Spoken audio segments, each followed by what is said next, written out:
আলহামদুলিল্লাহ রব্বিল আলামিন। আমরা নামাজে দাঁড়িয়ে আল্লাহ রাব্বুল আলামিনের সাথে অঙ্গীকার করছি যে যাবতীয় প্রশংসা সেই মহান রবের, সেই প্রতিপালকের, যিনি আমাদের সৃষ্টি করেছেন এবং সারা জাহানের প্রতিপালক। সেই সারা জাহান বা পৃথিবী এটা কোথায়? যেমন জমির নিচে, আকাশে, ফেরেশতারা, দোজখ, বেহেশত যত কিছু আছে সমস্ত কিছুর প্রতিপালন তিনি করছেন, তাই না? সে প্রতিপালন কি শুধু পৃথিবীর করছে? শুধু পৃথিবীর না। তাই আমরা এই আয়াতটা ঠিক করে নেব, শুধু একটি আয়াত বলি, আল আল হামদু হামদু দু দু লিল্লাহ। মুখটাকে খুলে দেবে, ইনশাআল্লাহ আওয়াজগুলো ক্লিন হবে। লিল্লাহি রব্বিল। এই যে এখানে আসি একটু আমরা যেটা সমস্যা পড়ি, আইনটাকে উচ্চারণ করার সময় একটু কষ্ট হয়ে যায় যে হরফের উচ্চারণটা বের হচ্ছে কিনা। বলি বিল আ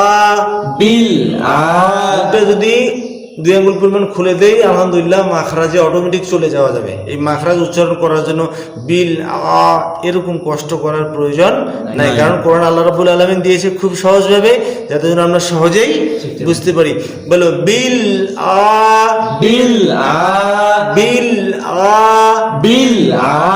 কি বের হয়ে আসতেছে না? মুখটা খোলার কারণে মাখরাজ বের হয়ে আসতেছে না?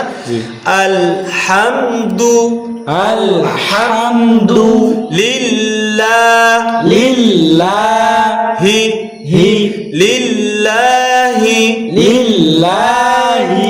রব ছোটটা মিলে দিতে হবে, রব্বিল। এখানে আমরা কি করি? রব্বিলে, এরকম যেন বিল, নদী নালা খাল বিল এরকম যেন না হয়ে যায়, সরাই না যায়।